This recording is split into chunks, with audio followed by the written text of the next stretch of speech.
The Overwatch developers put on a Q&A live stream that was titled that it was about the One Punch Man event, but about 3/4 of it turned out to be about matchmaking and ranked. It's all quite complicated and dense, so I'm going to try to rearrange it to give you the most important information combed through the 90 minutes runtime. First of all, very good news. Season 4 is going to have major changes to competitive that we've been asking for. Things are going to be more clear. I think we already knew that SR decay is going away completely. It was too complicated and they didn't reset MMR or soft reset it anyway. So they hear all of our complaints. That's gone. You're going to remain more or less at the rank that you ended on. As far as I understand, that was the same as Overwatch 1, but there was a placement period that sort of wasted your time before they gave you the rank back. They will now be showing the average team rank at the start of the game, the average of the lobby, let's say it was gold 3 or whatever. That way you can sort of orient yourself to know if the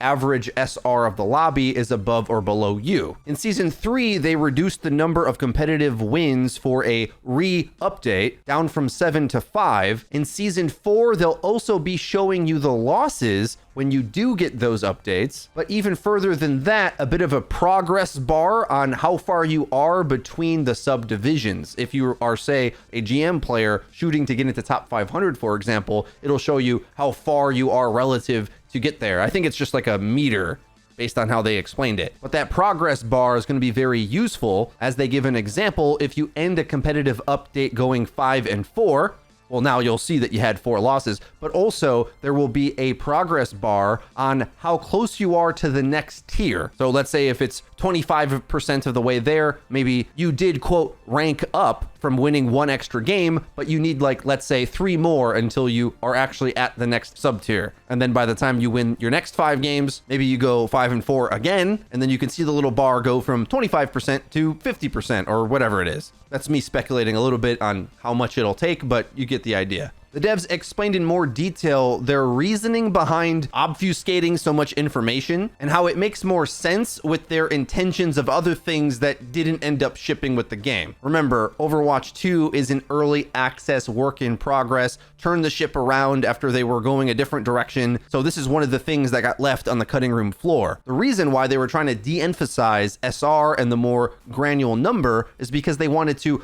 overly emphasize your own player performance by giving you more after match statistics to further explain how you are in the pecking order within your rank. So eventually we will get comparative statistics, so you get to see your accuracy among other gold rank Cassidy players or whatever after the match, and as well like in an overall stat page, I believe. But all that stuff hasn't shipped yet, so taking all that other information away without adding all of the extra personal emphasis they were trying to do, we can kind of see how us, the consumer, thought it didn't make any sense. Well, it didn't.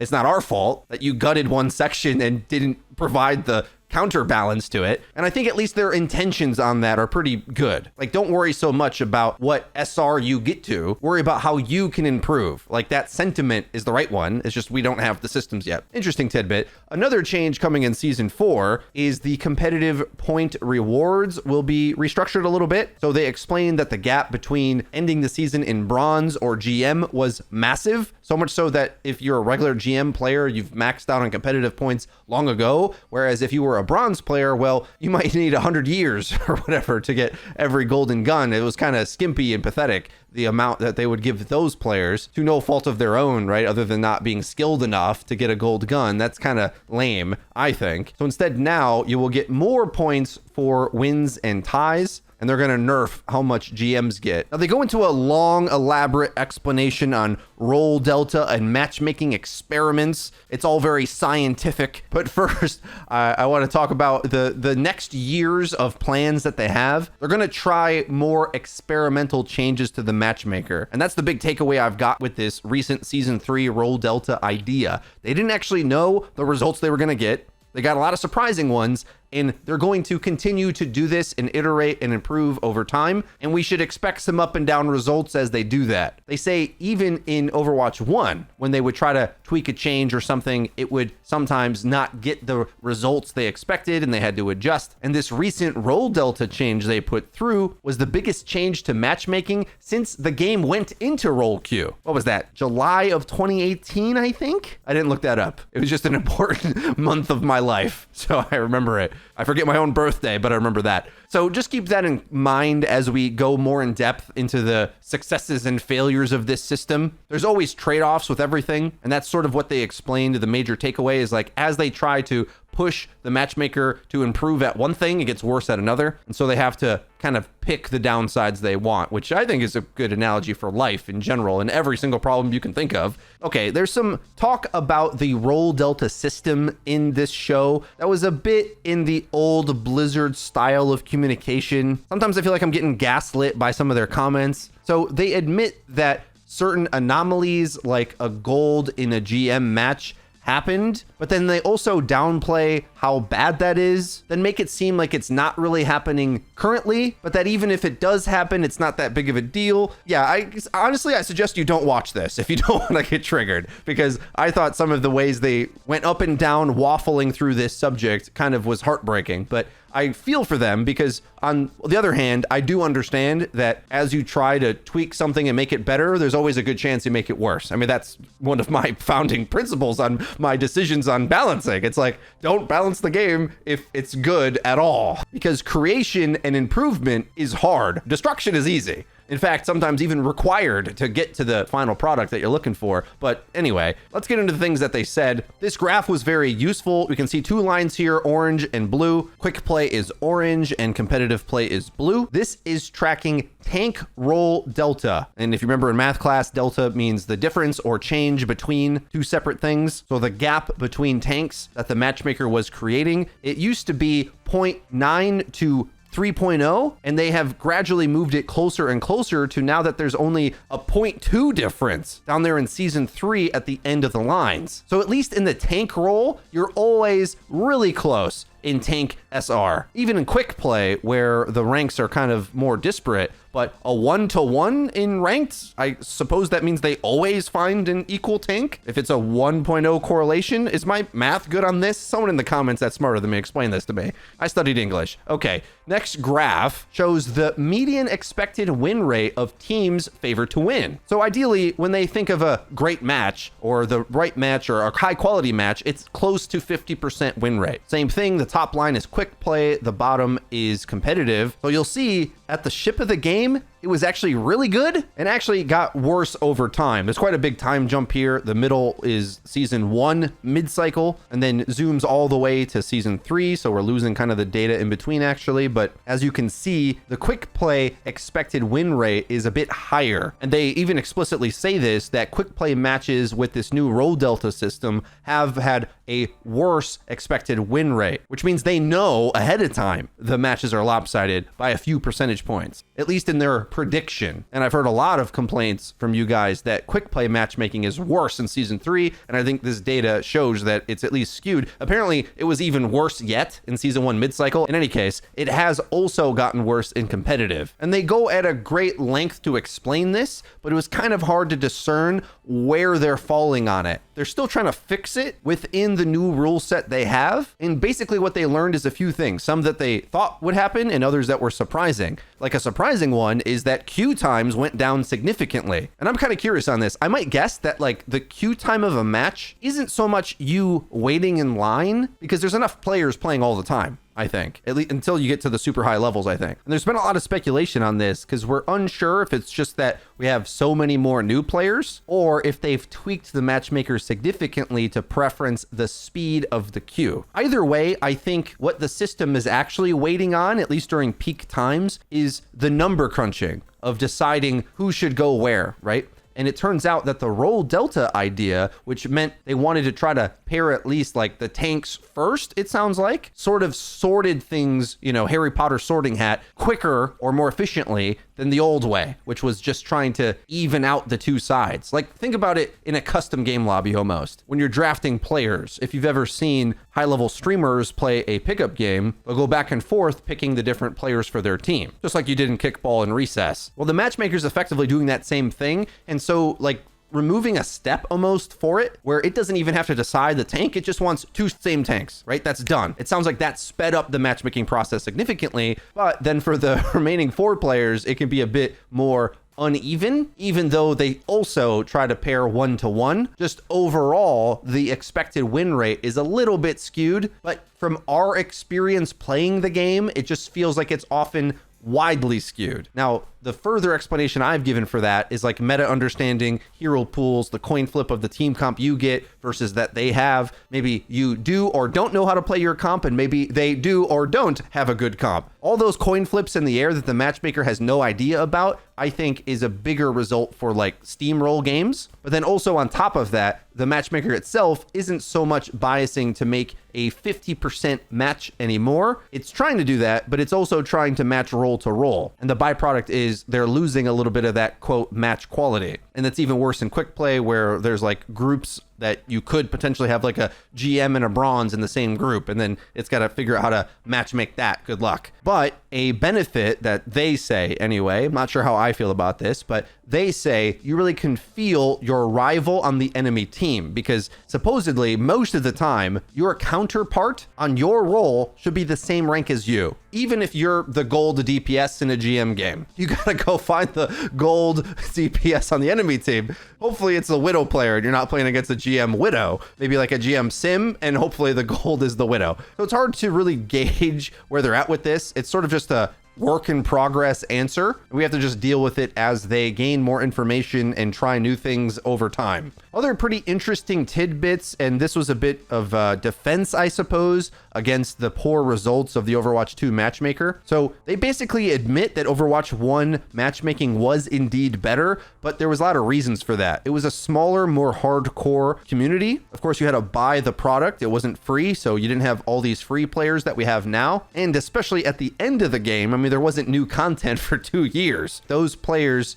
had a lot of time to play in multiple different metas with one set of hero pools, leaving it at Echo for a while. So because of that, the MMR is quite accurate, or at least like had a lot of data. Now we've got this new game and this massive chunk of new players, and they went into a bit of depth on how they handle that in previous blog posts as well. I mean, they didn't go into too much specifics in this talk, I think, because vocalizing it is worse than writing it in their blog, but they needed to put every new player at the literal bottom of the SR pool into bronze 5, because what they were doing is putting them in gold, and then they would lose a ton of games and have a really feels bad experience. But interestingly enough, they did admit publicly now that there is unranked to GM protection, which I think we all intuitively knew if you've ever watched one of these, that the boosts you get for winning too much on a new account kind of kicks in pretty quick. And I'm not sure exactly when they made that change, but you can only unrank to GM for a few games, and before you know it, you're at the upper ranks. So I think that's a good thing, and it makes me less sour on the damage that it does to those matches. They go into depth on why an MMR reset is a bad idea. Of course, remembering that the visual fake phony SR reset is going away entirely in season 4, like I said earlier. But MMR Reset would lose all the information, and then you would have matches where Bronze would play top 500 players as we tried to gain more data on how to more accurately make a match. They would say that would take years for it to work properly, and matches only really feel fun in Overwatch within a narrow band of skill. It's funny they say that, because at the same time, they sort of downplay this like fish out of water matchmaking phenomenon.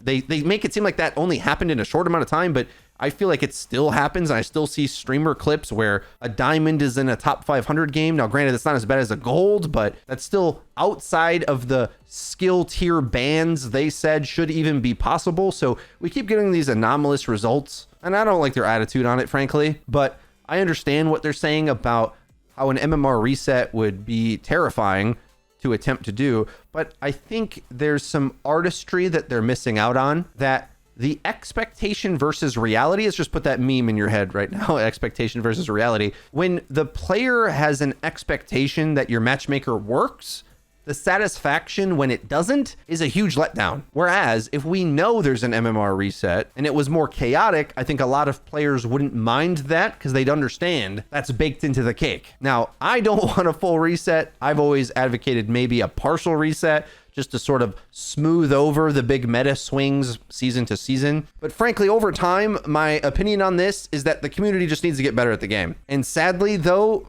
to counterpoint my counterpoint, metas that are really bad for the game, like season 2 meta, just bad. Like, that's not gonna happen again. Like, a meta like this one, they barely tweaked, right? So we had it for a longer time. So what's the point of the results of season 2, in my opinion? Like, if you were good in that meta, it's only going to apply to other metas they mess up in the same way. And is that ever going to happen again? You know, it's sort of like, well, so you got your MMR based on that thing, and they changed all the rules, and now all these other heroes are viable. So we got bad matchmaking in season 3 because of the massive meta correction that was required in season 2 to 3. Now, in theory, I think if we didn't change things again, and I know this isn't going to happen because there's a new hero coming and probably wacky balance changes and mistakes down the road. They already kind of are leaning in some troublesome directions. If you remember the famous October patch, that one was ruined with a Batiste buff that was unnecessary then, and they just buffed him again. So I almost feel like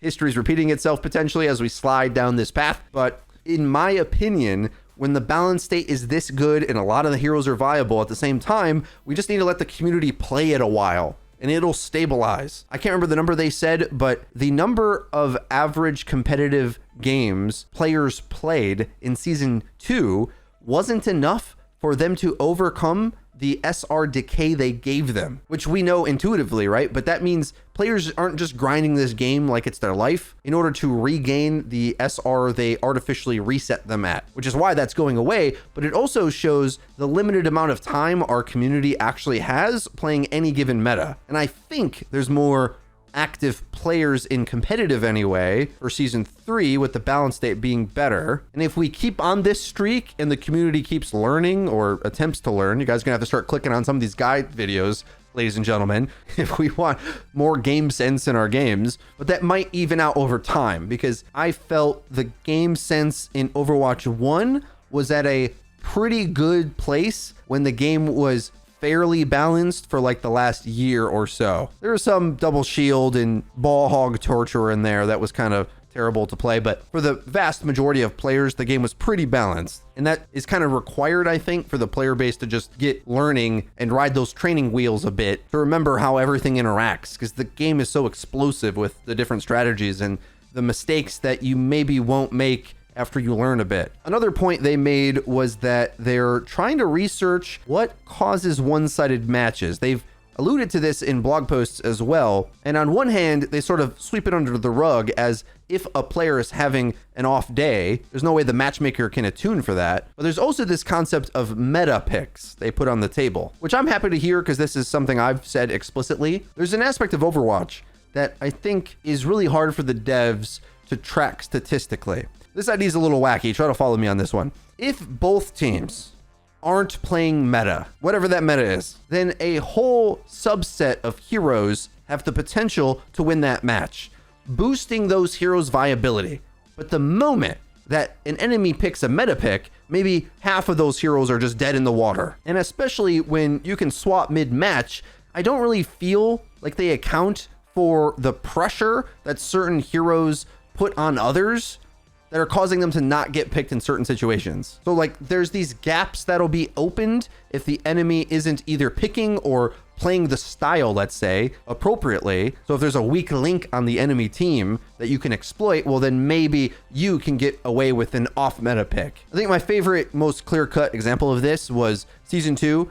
Winston was very strong. In fact, Korea thought he was meta, but they also all know how to play that style and would avoid the Roadhog or outplay him with teamwork, is my assumption of how I've seen that happen. In my experience though, when I started to win as Winston, undoubtedly a Reaper and Hog swap was coming. In season 2, it was really bad with how hard they could corner you with a counter pick. Luckily, in Season 3, it's nowhere near as bad, at least not until we see the Overwatch League teach us what the meta actually is. But realistically, how do they track that in terms of performance? According to them, meta picks wasn't a factor though, or at least in the way that they've looked to measure it so far. And in fact, they can't actually find a statistical outlier that could explain a unifying thread of the theme of steamroll games. Is it certain heroes? Is it certain players on different SR? I think this is the type of thing they're looking at. If the top player is of one role or another, they're still investigating this. And this is something that I've spoken about a lot, and playing the game as well as spectating your guys' submitted gameplay replays. My answer simply is just the mechanics in Overwatch are brutal.